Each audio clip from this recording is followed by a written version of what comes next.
Good afternoon बच्चों। आज हम क्लास 3 में सब्जेक्ट नैतिक शिक्षा मोरल एजुकेशन में आज हम अपना लेसन स्टार्ट करते हैं। वो है प्रार्थना। आपने अपने पिछले क्लास में जो आपकी पिछली क्लास की वीडियो जो हमने बनाई थी वो आपकी शिष्टाचार के टॉपिक पर थी। हमने उस पर चर्चा की थी कि शिष्टाचार है क्या, और सबसे पहले तो हमने हमारा जो सब्जेक्ट है नैतिक शिक्षा मोरल एजुकेशन, तो उसके बारे में भी हमने आपको बताया था कि नैतिक शिक्षा क्या है। हमारे जो नैतिक गुण हैं उनको सीखना और उनको सीखते रहना ही नैतिक शिक्षा, मतलब जो हमारे डेली रूटीन के आचार विचार हैं उनमें हमें क्या करना है, परिवर्तन लाना है और अच्छे गुणों को अपने अंदर लाना है।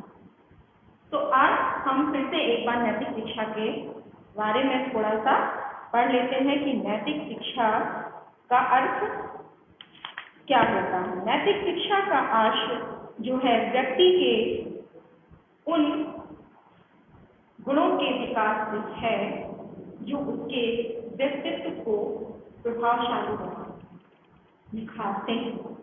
तो नैतिक शिक्षा का अर्थ है कि व्यक्ति के व्यक्तित्व का विकास होना, व्यक्तित्व का निखर कर सामने आना, प्रभावशाली बनना, ये जो है क्या कहलाता है, ये नैतिक शिक्षा कहलाता है। व्यक्ति अपने नैतिक गुणों से समाज का, अपने परिवार का, अपने स्कूल का क्या करता है, विकास करवाता है। अगर उसके गुण अच्छे हैं तो उसको समाज में, परिवार में, स्कूल में, हमारे आसपास के परिवेश में, सभी में उसको सम्मान मिलता है, वह व्यक्ति सम्मानीय होता है। तो नैतिक गुणों के ज्ञान के कारण ही हम आगे बढ़ सकते हैं। ओके, तो हमने नैतिक शिक्षा का जो है सबसे पहले अर्थ समझा, और आपकी बुक जो है नैतिक शिक्षा की वो ये है नैतिक शिक्षा क्लास 3। इसमें आपका जो फर्स्ट चैप्टर है, फर्स्ट लेसन है वो है प्रार्थना। तो आज हम जो लेसन है प्रार्थना, इसके बारे में चर्चा करेंगे कि प्रार्थना, जैसा कि आप प्रार्थना शब्द से ही समझ गए होंगे कि प्रार्थना क्या है। हम अपने ईश, मतलब जो हम इसको प्रथम मानते हैं, जिसने इस संसार, इस प्रकृति को बनाया है, हम उसकी क्या करते हैं, वंदना करते हैं। प्रार्थना तो हम अपने गुरुजनों से भी करते हैं, भगवान के लिए भी करते हैं, अपने सैनिकों के लिए भी कर सकते हैं ना, देश की भलाई के लिए भी हम प्रार्थना कर सकते हैं। प्रार्थना का अर्थ होता है कि जो हमारे मन के भाव हैं उसमें हम अच्छे भावों को लाकर सभी की भलाई वाले काम सोचें। वो हम कैसे सोच सकते हैं, वो हम सोच सकते हैं प्रार्थना के माध्यम से। तो आज इस टॉपिक में यही है कि प्रार्थना क्या है। प्रार्थना में हे जगदाता विश्व विधाता कहने का तात्पर्य है, प्रार्थना जो हम बच्चे कर रहे हैं उसमें है कि हे जगदाता, जग मतलब इस संसार को बनाने वाले, इस संसार के कर्ता धर्ता कौन है, ईश्वर। ये जगदाता विश्व विधाता, बच्चे कह रहे हैं इस संसार को बनाने वाले हे विधाता, हे सुख शांति निकेतन। बच्चे कह रहे हैं हे जगदाता, इस संसार को, इस विश्व को बनाने वाले विधाता, हे प्रभु, आप कहते हैं इस संसार का निर्माण करने वाले हैं।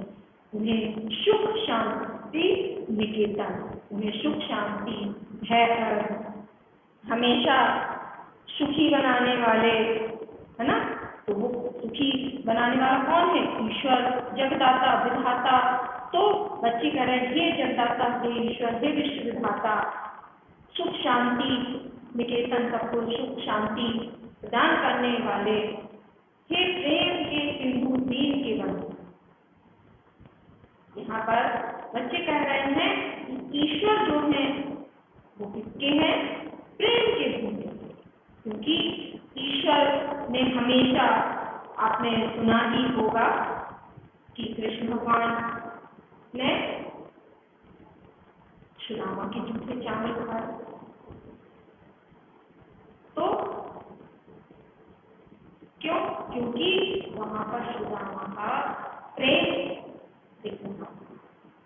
श्री राम ने शबरी के जूठे पेड़ खाए, क्यों? क्योंकि वहां पर शबरी का प्रेम नजर आ रहा। तो कहने का तात्पर्य है कि हे प्रेम के सिंधु, दीन के बंधु, बंधु मतलब भ्राता, आप जो है प्रेम जो आपसे रखता है, आप उसके साथ हमेशा रहते हो। दीन के बंधु, जो दीन दुखी है, जो दीन दुखी भ्राता भाई बंधु हैं, आप उनके क्या हैं?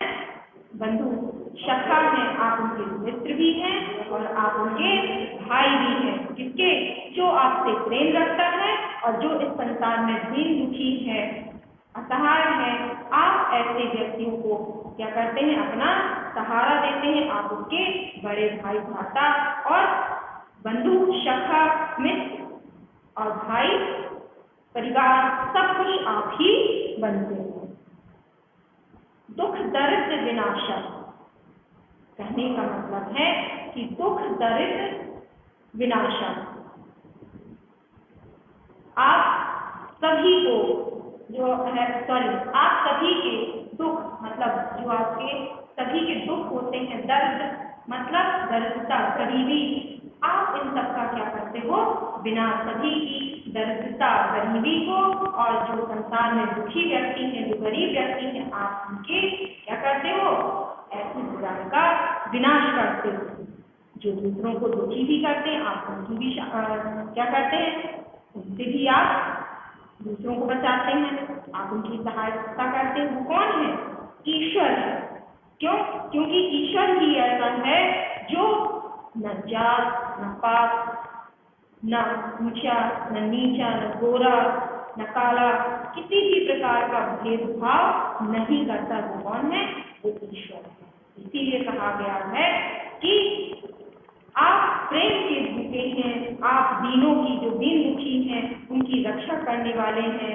जो आप क्या हैं? आप ऐसे लोग, दीन दुखी लोग हैं, आप उनके मित्र, भ्राता, सखा हैं, और आप दूसरों के दुख को क्या करते हो? दूर करते हो, दूसरे की गरीबी को दूर करते हो। आप उससे इन बुराइयों का विनाश करने वाले। हे नित्य अखंड अनंत अनादि पूर्ण ब्रह्म सनातन, कहने का तात्पर्य है कि आप नित्य अखंड अनंत अनादि, आप जो है अनंत अनादि हैं। आप जो है, आपको कभी अनंत है, आप अनंत है, आपको कोई पार नहीं पा सकता है, क्योंकि ना ईश्वर नश्वर तो है नहीं। तो आप कहते हैं अखंड अनादि, आप युगों युगों तक जीवित रहने वाले हैं। वो कौन है? प्रकृति ईश्वर है। पूर्ण ब्रह्म सनातन, और जो सनातन धर्म जगत करने परमात्मा है, आप वही सनातन धर्म को जागृत करे हुए हैं। ये जग आश्रय, जगपति, जग बंधन, हे जग आश्रय, हे ईश्वर जो जग को आश्रय मतलब सहारा प्रदान करता है, मैं ऐसे ईश्वर के चरणों में वंदन प्रार्थना करते हैं हम लोग। अनुपम अलख निरंजन, आपकी जो लीला है, अनुपम अलख निरंजन, आपकी जो लीला है वो अनुपम है, जिसका कोई पार नहीं है। अलख निरंजन, बहुत ही अलग है, क्योंकि क्या मालूम आप कब किसको सुख प्रदान कर दें, कब किसको आप दुखी कर दें, कब किसको अमीर बना दें, कब किसको गरीब बना दें। तो आप तो विश्व विधाता हैं, सब कुछ आपके हाथों में है। इसीलिए कहा जाता है कि हमेशा अच्छे कर्म करो, फल की इच्छा मत करो। हे प्राण सखा, त्रिभुवन प्रतिपालक, जीवन के अवलंब, हे जगदाता, हे प्राण सखा प्रभुवन प्रतिपालक, इस संसार को पालने वाले कौन? पालनहार आप हैं। प्राण सखा, इस संसार के जितने भी जीव जंतु प्राणी हैं उनमें प्राण देने वाले आप ही हैं। जीवन के अवलंबन, आप जीवन को राह दिखाने वाले ही कौन है? ईश्वर है। क्यों? क्योंकि ईश्वर ही जन्म देता है, जन्म देता है, ईश्वर ही मृत्यु देता है। क्योंकि न मृत्यु पर किसी का वश है न जन्म पर। जब जिसकी मृत्यु जहाँ लिखी होती है वहीं पर मृत्यु होती है, और जब जिसका जन्म जहाँ लिखा होता है, जिस समय लिखा होता है, वो उसी समय जन्म लेता है। लेकिन ये सब किसके ऊपर निर्भर करता है?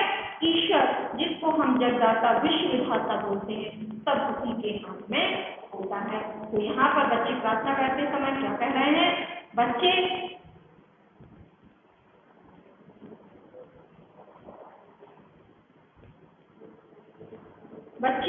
जो है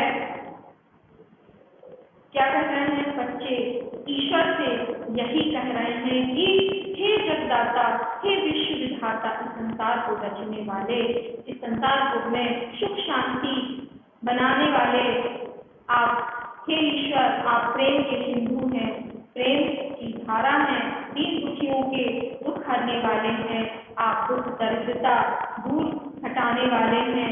आप इस अखंड अनादि, आप अखंड मतलब जब तक ये संसार रहेगा उसके अखंड तक आप जीवित रहेंगे। अपूर्ण ब्रह्म सनातन और जो सनातन धर्म है उसको आप बनाए रखेंगे। हे जग आश जगपति जगबंधन, आप इस जगत के जगपति हैं, और ऐसे ईश्वर के चरणों में मैं वंदन करता हूँ। अनुपम अलग निरंजन, आपकी जो लीलाएं हैं वो अलग हैं, अनेक लीलाएं हैं, अनंत लीलाएं हैं, उनका कोई भी अलग निरंजन, आपकी लीलाएं जो है उसका कोई भी पार नहीं। ये प्राण सखा त्रिभुवन पालक, संसार का पालन पोषण करने वाले हे ईश्वर आप हैं, और जीवन के अवलंबन और जीवन का जो है पालन करने वाले और जीवन को सही राह दिखाने वाले कौन है? हे जगदाता विश्व विधाता सुख शांति निकेतन, ये ईश्वर, मैं ऐसे ईश्वर के चरणों में वंदन करती हूँ या करता हूँ जिसने इस संसार को, जगत को बनाया। तो आपने इस प्रार्थना से जो है लेसन से आपने क्या सीखा? हमने इस लेसन से यही सीखा कि इस संसार मात्र में, संसार में जो करता धरता है, जो सही करता है वो कौन है? ईश्वर। क्योंकि ईश्वर ही ऐसा है जिसके लिए सभी समान है। मनुष्य तो जो है एक दूसरे में पक्षपात करता है, लेकिन ईश्वर नहीं करता। ईश्वर का न्याय जो होता है वो बड़ा होता है। कहा जाता है ना, ईश्वर से डरो। क्यों? क्योंकि अगर हम गलत काम करेंगे तो ईश्वर हमें उसका दंड देगा। तो हमें क्या करना है? हमेशा अच्छे कामों को करना है, और जो दीन दुखी असहाय लोग हैं उन पर हमें दया का भाव रखना है। ओके, तो आज का आपका जो टॉपिक है ये यहीं पर खत्म हुआ। हम अपने लेसन सेकंड के साथ फिर आपसे बात करेंगे।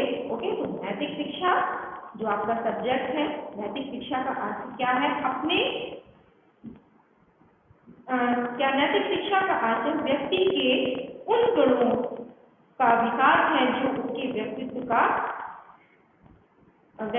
को प्रभावशाली बनाता है। Okay, thank you.